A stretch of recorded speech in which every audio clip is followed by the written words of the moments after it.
Okay. Okay. Hello, everyone. So good morning, good afternoon, and good evening for everyone from all over the world. And welcome to today's IBiM Seminar series. So today we are going to host Professor Gabriel Weymouth from University of Southampton, UK. And he will give us an interesting talk about accelerating biological and engineering flow simulations. Are convolutional encoder-decoders all you need? So firstly, I will give a brief intro of Gabriel. Gabriel is an associate professor of marine hydrodynamics at the University of Southampton and co-lead of the Marine and Maritime Data-Centric Engineering Group at Alan Turing Institute in London. His research spans computational methods for ship hydromechanics, biologically inspired engineering, and physics-inspired machine learning. Gabriel is an active open resource developer of research and educational tools. A list of his research software and educational projects can be found at his personal website at GitHub. And I will probably post the link in the chat as well if anyone is interested. So as usual, please keep quiet, everyone, during the talk. And after that, we will have a question and answer session. So I will just hand it over to Gabriel. Let's welcome. All right. Thank you very much. I'll share my screen. You guys let me know when you can actually see that. And hopefully I can make it as interesting as you advertised. It's good. All right, cool. Yes, we could see. Great. So as mentioned, the topic of today is how to accelerate flow simulations in biology and engineering. And specifically, we're going to talk about convolutional encoder-decoders a lot because they seem to be coming up a lot in my work recently. And so I thought it was kind of nice to give a little overview perspective of how they get used.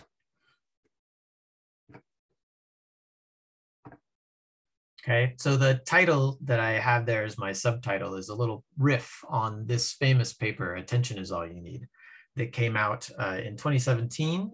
And it, with a good kind of hot take title like this, it's been very popular. This is where transformers were developed and people were using these for natural language processing and saying that you don't really need any of the rest of the fancy things that other people are using. All you really need is this one concept and all the rest are just details or maybe irrelevant. So for this talk, we're going to get rid of attention. We're going to think about convolution. And I'll put in the caveat that we're definitely talking about predicting fields governed by partial differential equations, because we're not going to just like predict, say, a force trace or something like that. We want to predict the whole field in this talk. And for this, the question is, do all you need is convolution? Is that pretty much all you need? All right. So what kind of flow fields in particular am I interested in? So I've just grabbed a couple. This is some work from a postdoc, Andini, and she's very interested in modeling high Reynolds number flapping foils. So she posted this great video of a whale swimming simulation, and that's a very high Reynolds number, much, much higher than most of the kind of simulations that have been done on this kind of problem. The kind of two insets here are a flapping foil at a quartz-based Reynolds number of 1 million. And so we have a turbulent boundary layer on these. And how does that affect the forces? And is there some way to shortcut this process using kind of a fluid field prediction? I don't really care about that instantaneous flow so much. I'd much rather have kind of a phase averaged flow, so I didn't have to go through 100 cycles. And instead I could just get the phased average response. Is there a way to do that? As another example, one of our PhD students, Jonah, he's working on kind of shape optimization of roughness.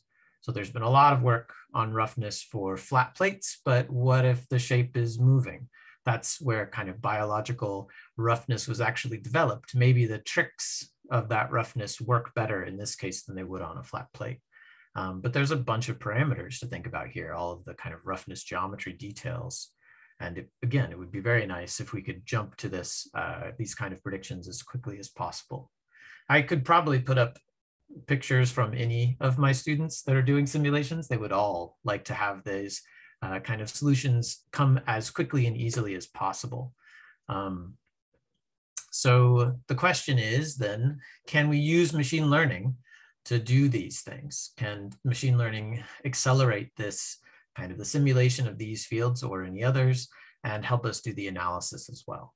So obviously, since you're at this talk and you've been awake during the last decade, the answer must be yes, right? In fact, there's like an explosion of machine learning methods that have come out.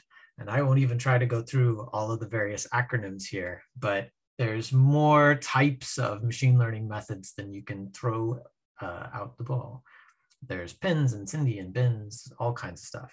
And there's even kind of different categories of these things. There's SciML and pins and FML and all kinds of things that are very confusing. I had never even heard of Sci-MRL until yesterday. Somebody tweeted it. So like every day, there's a new one that comes out that's interesting and somewhat complicated. And a lot of that is genuine progress, but there's also quite a bit of confusion.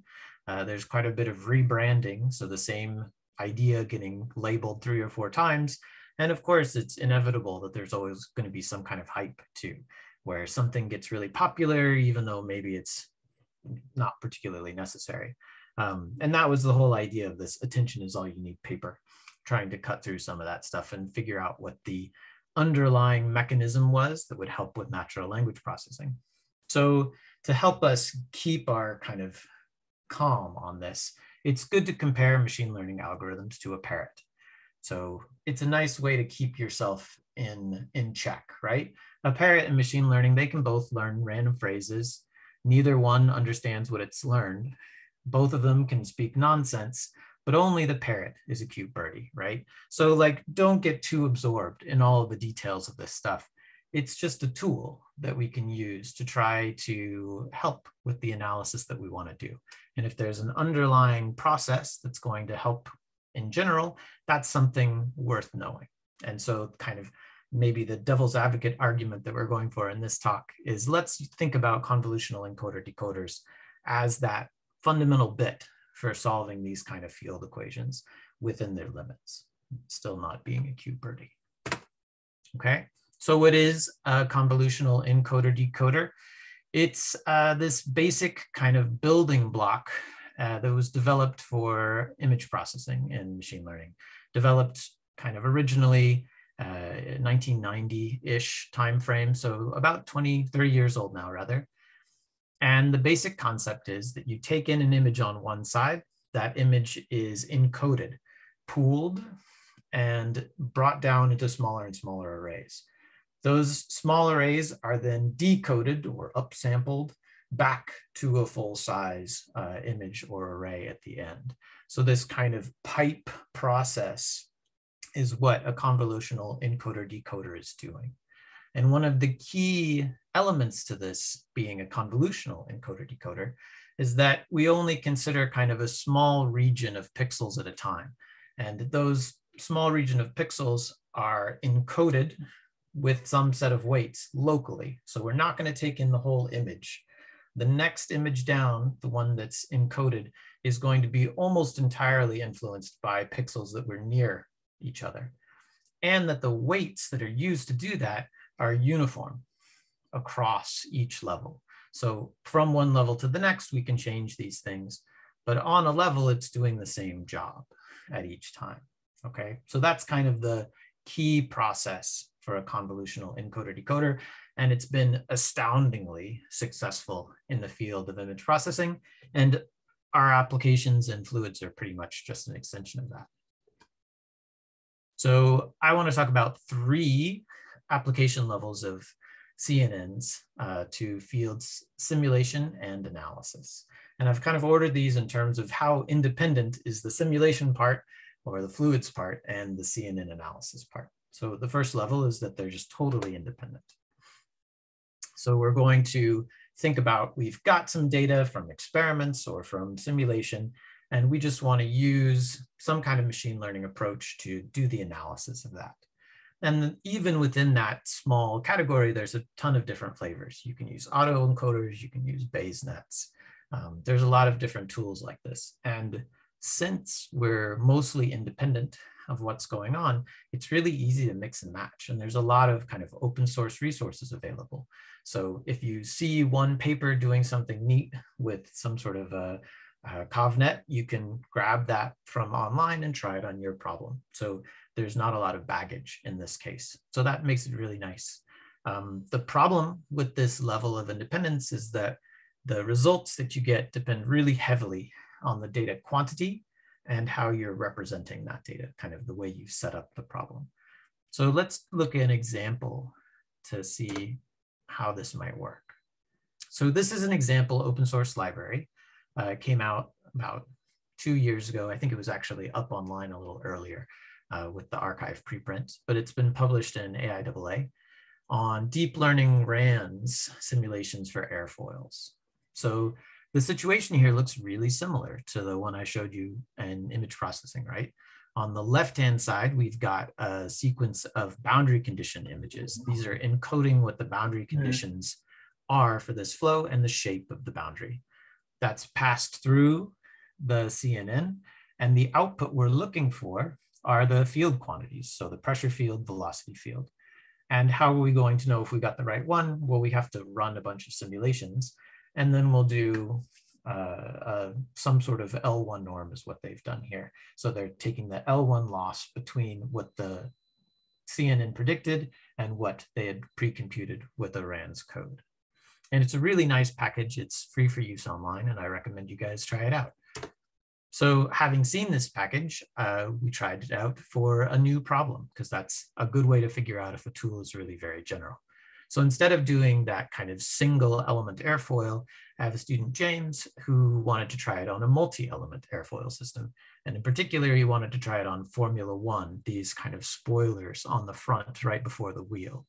Since I'm in maritime, I tried to get him interested in a different multifoil system, but he wasn't going for it. He said, nope, I want to do Formula One. So that's fine. And he ran 5,000 RAN simulations of different sets of geometries. So he stuck with a 2-element system here that you can see, and he ran 5,000 different geometries, different slot gaps, different curvatures of the foils, etc. So a really wide parameter set. And then he trained the open source CovNet to see how well the field predictions worked. So in particular here, we're just looking at the pressure. And you can see that when it's untrained, we just get a kind of a uniform 0 pressure out. After one epoch, so that's going through all 5,000 examples, and then seeing how we can predict an unseen example here. So this one that I'm showing is not inside the 5,000 ones that were used to train. This test data set, we can see that we're already doing a pretty good job reconstructing the pressure on this unseen case. And if we do 5 epochs, so that's going through the whole data set 5 times, back propagating, tuning all the weights, that we get really good qualitative agreement in the pressure fields on this unseen case. So that all looks great, kind of out of the box, works just like advertised in the open source solver and applied to this new test case. So really wonderful, and it's a really nice tool. When you dig in a little bit, there are some problems though. In particular, we were looking at kind of the L infinity norm, so the max error. And what we found was that those values weren't really converging the same way that the L1 norm was.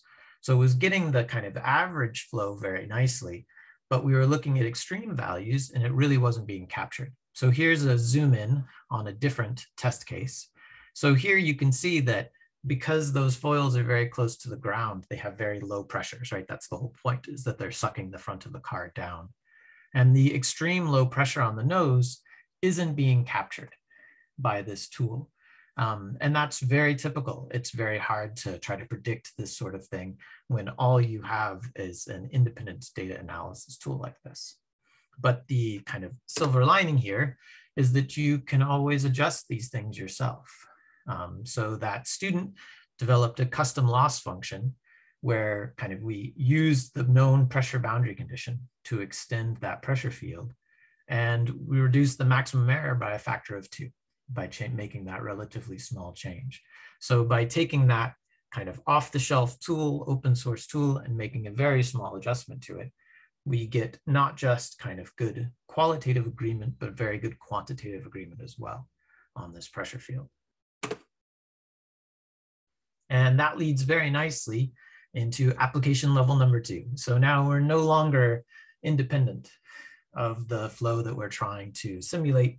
Instead, we'd be very interested in figuring out, is there some way to bake in a little bit of physics into these machine learning models?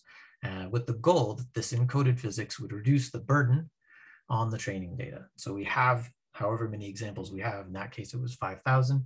In other cases, it might not be nearly as much. If you're trying to run 3D simulations or something, maybe you don't have time for that. And it would be very helpful to bake in as much physics as you can if you could use less data more accurately. So if you're willing to consider physical symmetries as being some kind of physical information, then actually CNNs are already doing this by the way that they're constructed. I'm going to talk about that a little bit more on the next slide. But another physical symmetry you might think about is a recurrent neural network. So that's saying that the same network is applied at every time step, like an ordinary differential equation. And so that's another kind of physical symmetry that would help us bake in more realistic outputs. A more kind of direct approach is the one that I just showed with this customized loss function, where we baked in some physical equation into the solver itself. And that I would generally call something like physical regularization. So we're taking the kind of curve fitting process that's going on inside here, and we're regularizing it. We're clamping down on it in a soft way.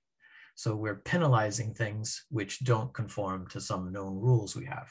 In this case, it was like the pressure boundary condition. Another thing you've probably heard a lot of recently since 2018 is PINs, physics-informed neural networks. And so I thought it would be worthwhile to spend one slide contrasting these two approaches, because a physics-informed neural network is not a convolutional network at all. It's a totally different thing that's trying to achieve a very same result, very similar result.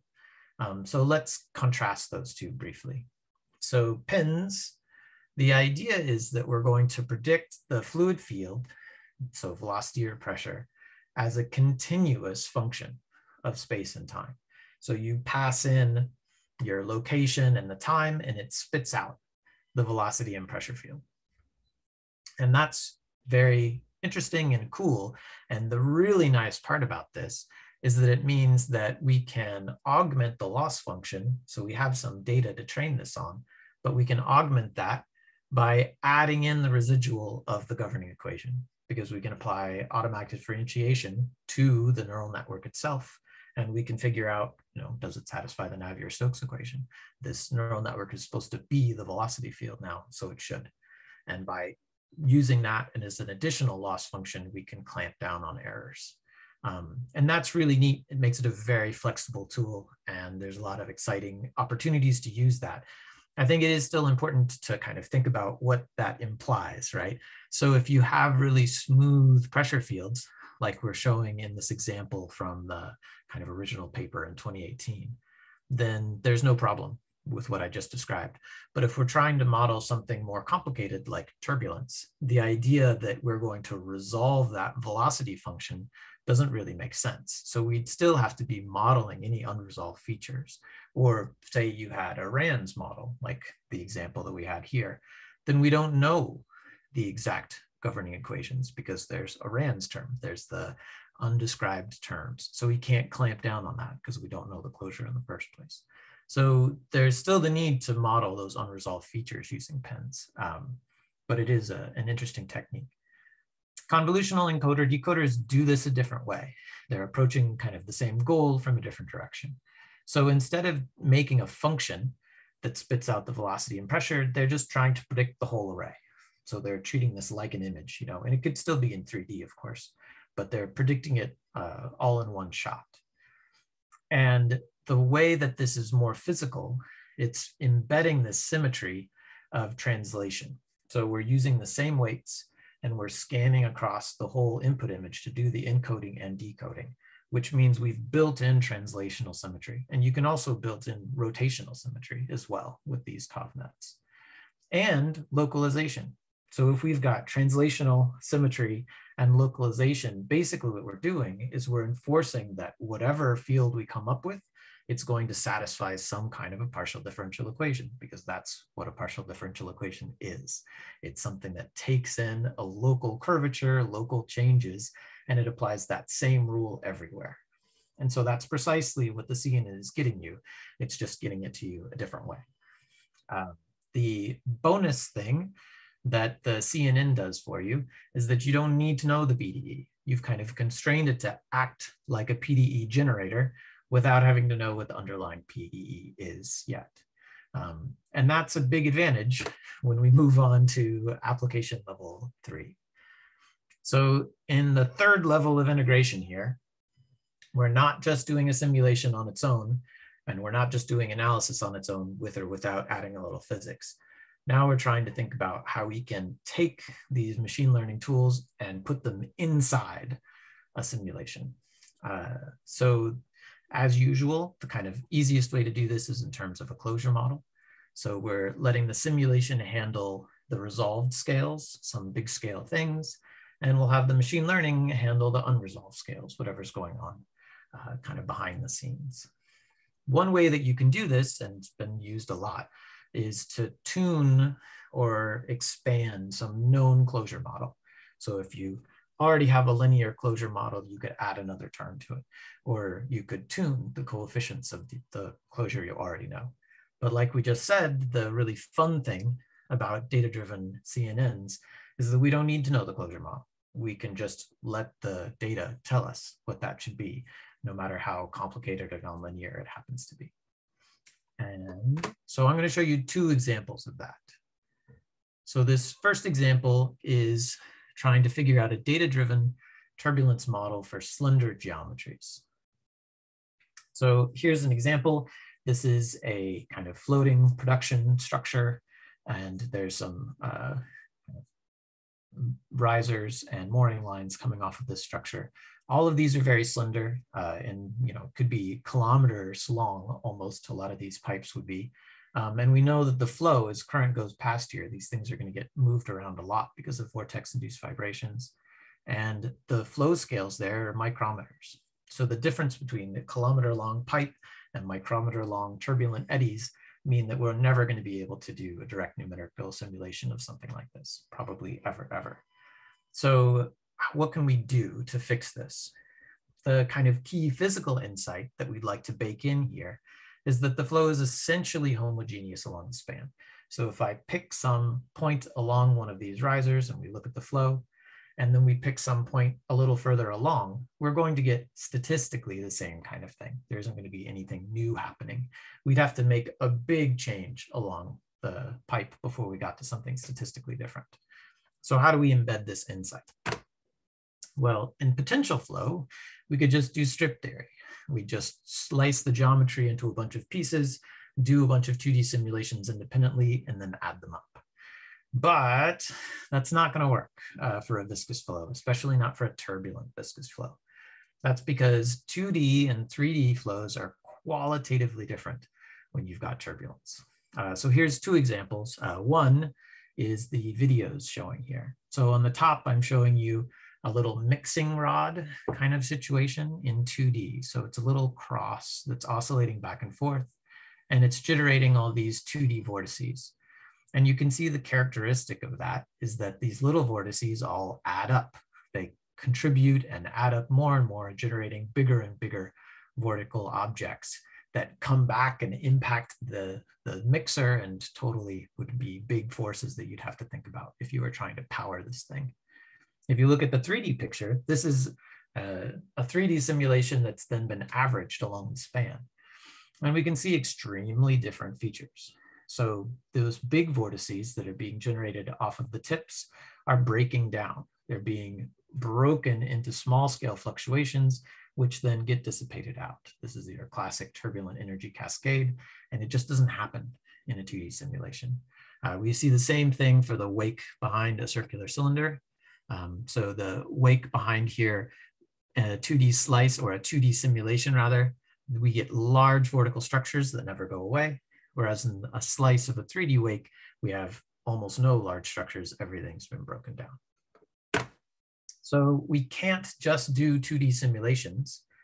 Instead, why don't we try taking a spanwise average? So that's what we're basically saying, is that statistically, we expect everything to be kind of uniform in this direction. If that's true in time, we would be doing a time average in a RAND simulation. Instead, let's do this over space. So we'll average in that spanwise direction. And if you go through and do that, this has been published last year. Former PhD student Bernat published in JCP.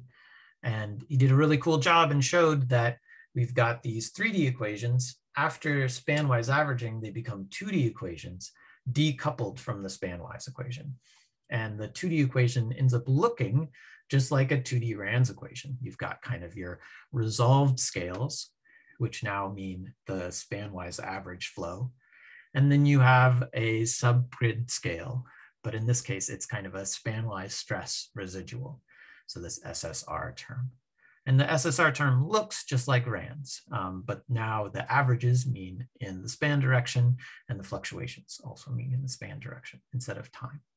Okay, so that's great in the sense that we've got a 2D set of equations with a closure.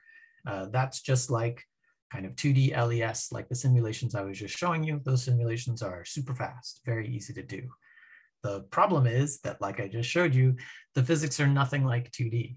So what's the right closure for this SSR term? We don't know.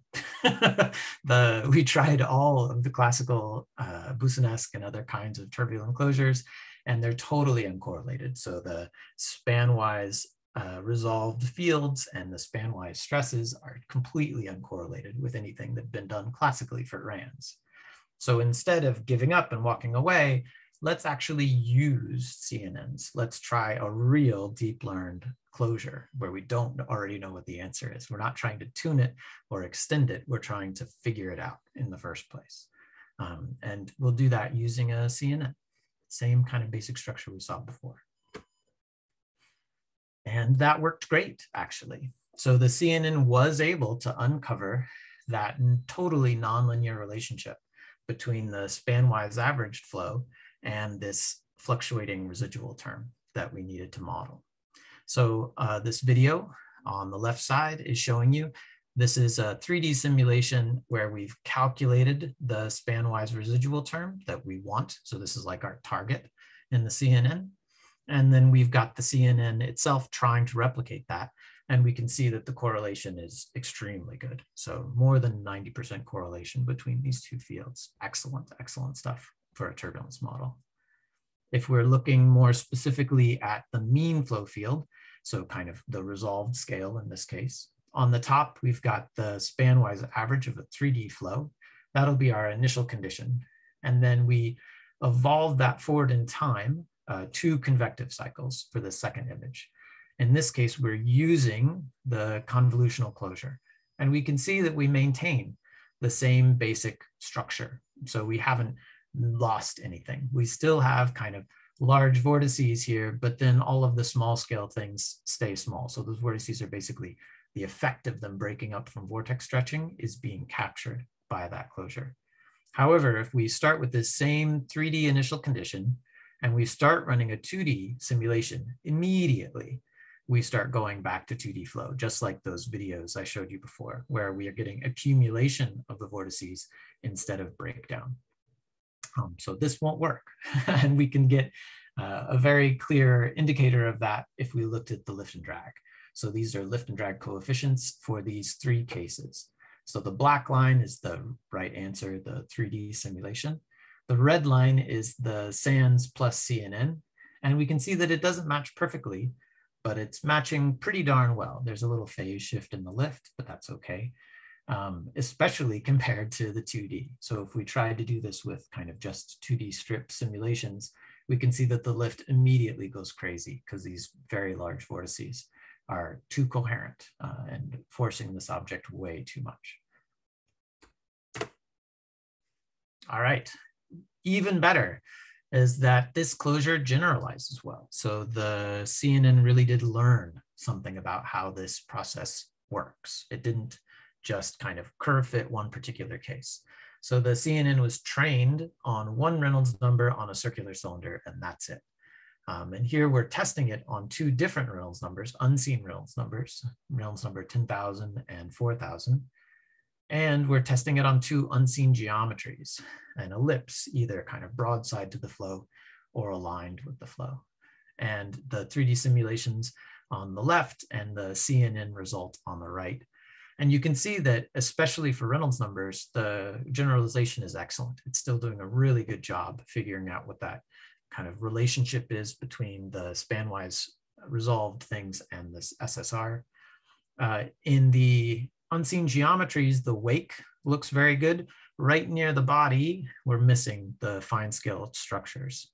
And that's because the production and breakdown is very different on such a very bluff body, or here we've got less of it and we're kind of over predicting it.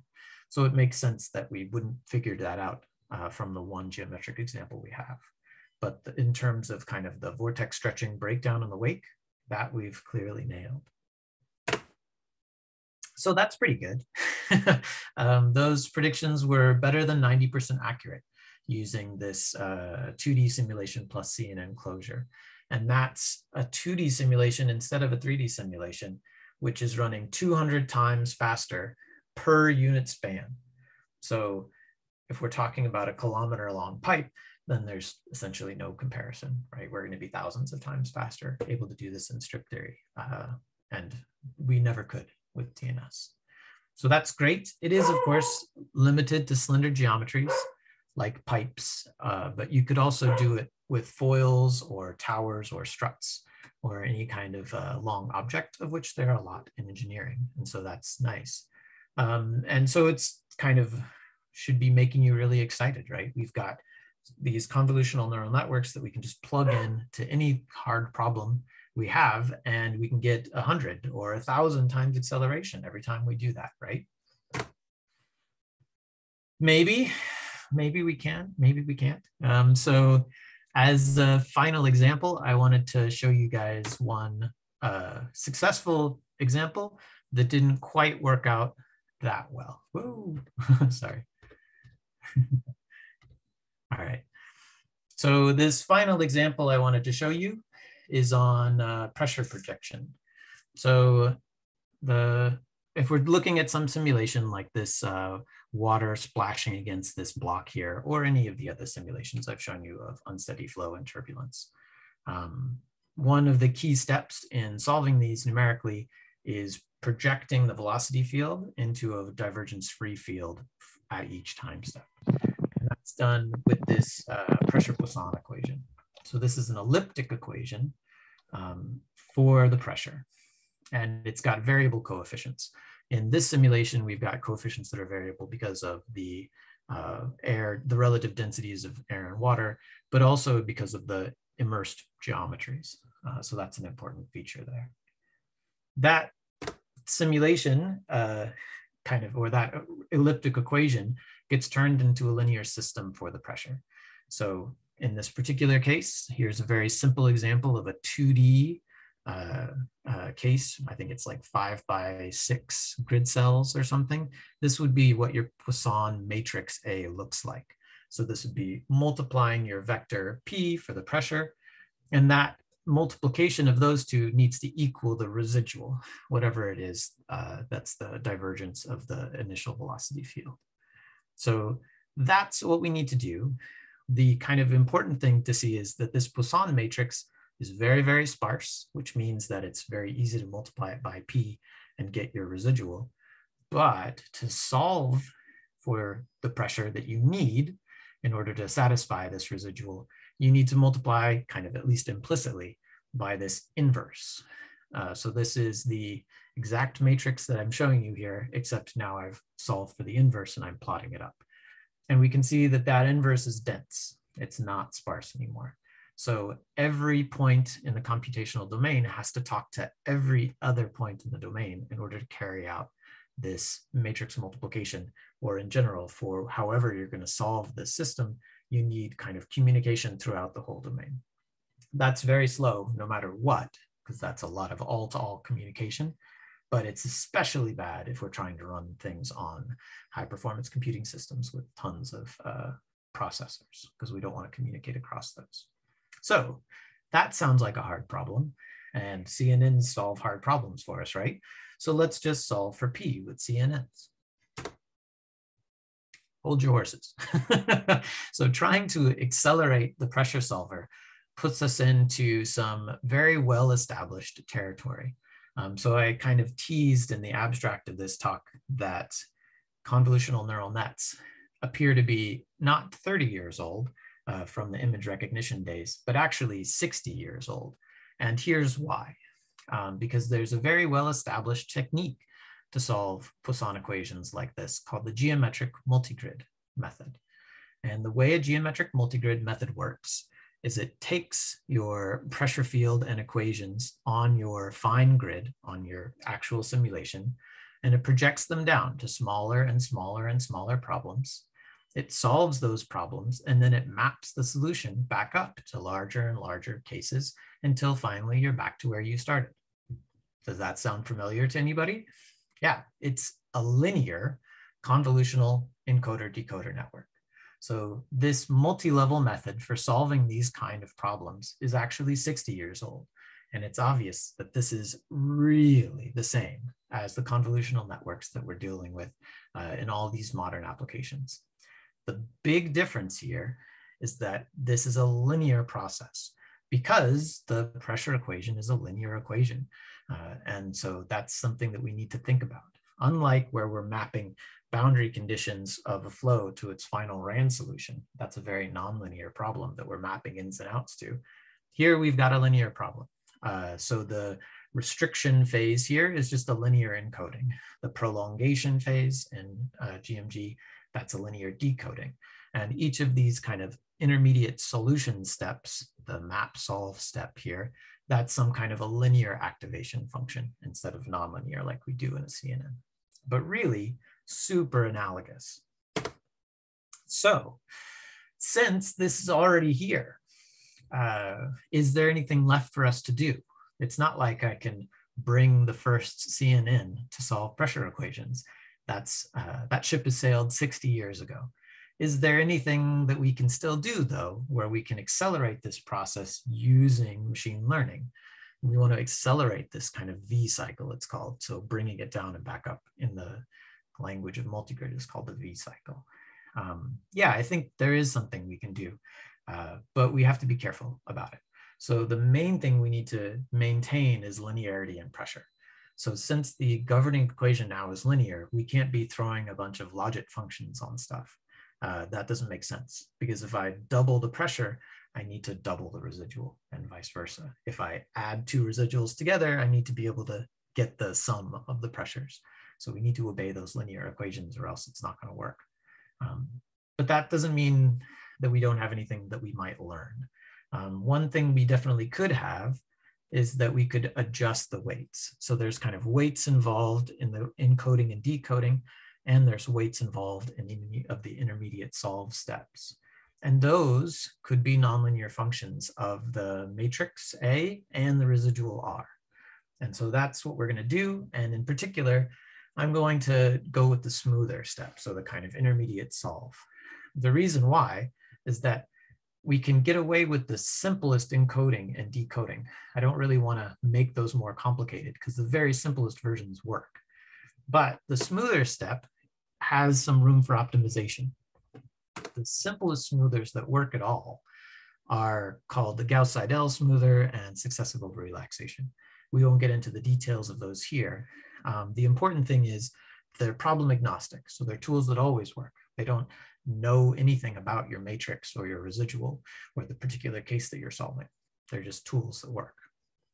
And the other thing is that there is some room for improvement because these methods both require iteration. So you have to repeat them multiple times and they very slowly work at solving your problem. And they require communication. So you have to do this communication all the way throughout the domain. So how could we improve upon these things? Well, we could replace that with a single multiplication, enforcing basically kind of a pseudo-inverse. So the actual inverse matrix I showed you was a giant full matrix, very dense, but we could come up with the best approximate version of that matrix, this pseudo-inverse A tilde. And we're going to solve for that using machine learning. So this is kind of the way I'm going to construct the diagonal and off-diagonal components. And I've set them up in this very particular mathematical form so that they enforce symmetry. So if our matrix is symmetric, then our pseudo-inverse has to be symmetric. They've got the same scaling. So if we scale all our coefficients, everything's going to scale perfectly. And like I show you here, the sparsity is enforced. So we have exactly the same sparsity as the original matrix. And one really nice thing about this is that it encodes the boundary condition information from the matrix automatically. So we have a direct route to getting in boundary conditions like the air-water interface or body interface. So that's it. That's the main idea. We're going to do some data-driven kind of optimization on that part of this solver. And it's definitely a CNN because we're going to put it inside the whole multigrid loop. So basically, we're just tuning kind of the transfer function of the CNN for this problem. So we're going to train these parameters, these free parameters here, theta, to maximize our residual reduction over one of these V cycles. One nice thing about that is we don't need any training data. We don't need any example pressures because the whole point is to come out with an answer that has the smallest residual possible. And so we just drive that to 0. So we just set that R to be our loss. We make it as small as possible. One problem with that is that the V cycle is a super nonlinear recursive function of that parameter then. Small adjustments to those parameters will have huge knock-on effects for our residual. And so what we need is some way of baking that in very easily to do backpropagation, just like everybody else is doing with these things. So in this case, I decided to do it with Julia, mostly as an excuse to play with Julia. So using the Optim package, the AutoDiff package, and geometric multigrid, which I wrote. All right, so that's the setup. Now that we've got that, we need to test this. So I have 2 levels of tests. The first one is a synthetic test. So everything's in little cubic domains, and I came up with 6 tests. Here's the 2D versions. There's 3D versions of all of these. Some of them have domain, the sphere and circle have an immersed geometry, the other 2 don't. And using that kind of pseudo-inverse, I was able to totally dominate the classic ways of solving this problem. So I didn't even show you the idea of using a Jacobi V cycle because it doesn't really work. But as an example, the residual reduction for a Jacobi V cycle, we can get 100 times better using the pseudo-inverse, even though Jacobi is the only one that wouldn't require any communication. So we beat that by a factor of 100. And it's only a tiny bit slower than a Jacobi V cycle because we have to evaluate those inverse functions. So it works out really nicely, but that wasn't really the competition. The real competition was Gauss-Seidel and SOR smoothed multigrid. And we still beat them handily. So you can see here, this is the relative time to achieve some residual drop using these different methods. And we get 180 to 310% acceleration. So a factor of 3 compared to a really highly tuned high performance code. So that's pretty great. And that's all in serial. So we haven't even kind of dealt with the fact that we're going to cut out our communication costs. That's all well and good, but those aren't real flows, certainly not biologically inspired flows. So I also did 5 real flow cases. And I wanted these to be as varied as possible to see what worked and what didn't. So I did 2D and 3D, different grid sizes and domains, static tests like this donut, dynamic like this flapping wing. Ooh, squiggles. Somebody annotated for me. And simulations were all done in Waterlily.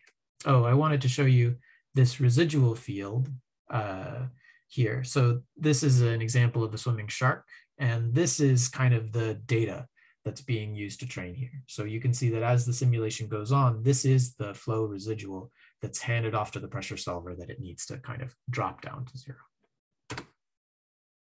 All right, and this still works. So we're still seeing on these real flow cases about 180 to 300% acceleration. So something like 3 times faster using this new data-driven method.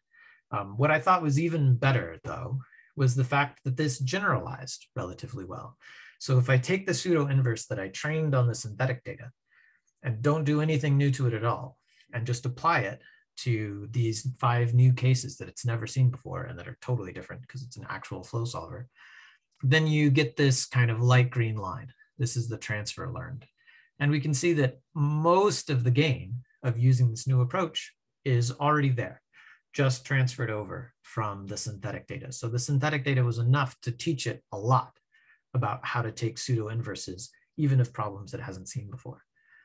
And if that didn't work as well, like for a couple cases it wasn't perfect, then we could train these things using coarse grids. So we don't have to run the superfine grid to train these pressure solvers. We could run a really coarse grid. So these ones are like a grid that's 1/8 as big in every direction, 1/4, 1/2, and then the full. So you can see that for sure, a coarse grid simulation is enough to get you pretty much everything that you're ever going to get. So kind of a workflow for this might be to take the open source solver that we've got now, run it on a coarse version of your simulation, tune it all up, and then you can just run over to your fine grid and you don't need to do any more learning. But 3 times faster is not 100 or 1,000 times faster. HPC simulations will probably increase this a bit. So maybe it gets up to 10 times faster when we avoid communication across an HPC, so a high performance computing system. But I think it's also good to just show realistic gains on hard problems.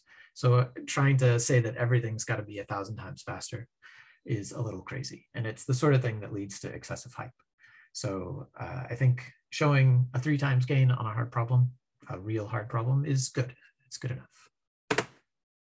All right, so that's it for me. This was kind of me going through CNNs, maybe a little educational, but also showing some cool research outputs. What we basically showed was that CNNs enforce PDE-like predictions by their symmetries that are built in, that you can enhance them with physics-informed loss functions to get further gains on that immediately. You can use them inside solvers to determine unknown, highly nonlinear closures. And you can use them to learn kind of transferable sparse representations, which is what we did for the Poisson. But the closure was transferable too, because we were able to do general things with that. So are they all you need? No, but they're a good starting point, right? I think the main problem with CNNs, like a lot of this machine learning stuff, is that it requires you to have a lot of additional expertise. And to get them to work just right, you often have to still be kind of clever. You have to know enough and be able to tweak enough. And cleverness is kind of the enemy on general uptake of ideas. So the more procedural we can make this kind of thing, the better it'll be. And you shouldn't expect to crush highly optimized existing solutions. You know, if there's already a very good tool for what you're doing, it's unlikely machine learning is going to give you a factor of 1,000 speed up. And also, it can't fix broken code for you yet.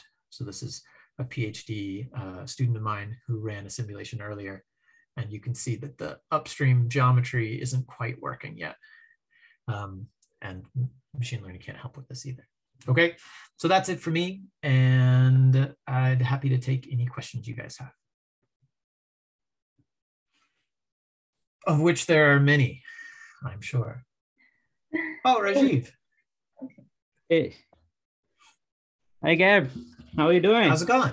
Yeah, good talk. And good to see CNN promoters. Okay, so I have a lot of questions. Oh, okay. But I'll keep it short. So first thing here, your CNN you are attributing to Lee Kuhn 89 paper. It came Yes. much earlier, Fukushima. Yeah, that's true. But yeah. wasn't much earlier, right? That was like he did in late 70s, and paper came in our English literature in mid 80s. Yeah, that's true. Yeah. I think the link to the image processing stuff, I guess, is what I was trying to go for. Yeah. So okay. So no, that's a minor thing. So yes. My point here is first question is about your these all models are low dimensional, right? So we are essentially taking data, creating low dimensional models so that we can do some learning and building some models for optimization and control. So here, my point is, should we use these models to accelerate our well-known CFD process? This is my first question for you. Yes. Because we have the best possible projections, right? So let's say we in our CFD, I use mainly Galerkin, all these variational projections. So those are best possible for any given PD, right? So these are very low level, low dimensional representation of any high dimensional models or physics, right? So should be using these. This is my general question, since your title says accelerating your CFD simulations. Yep. It's not. It's pretty much we want to use these models to build low dimensional reduced order models, right? Well, that's not what I'm using them for. So that's why that's what this talk is about. So there's a lot of use for these machine learning tools to do reduced order models for sure, or to do, I mean, we could skip the whole field entirely and go straight to a lot of other things. Let's just look at modal analysis or something like that. Yeah. And there's a lot of classic methods to do that. And that's certainly one way to do it, one kind of surrogate model or another.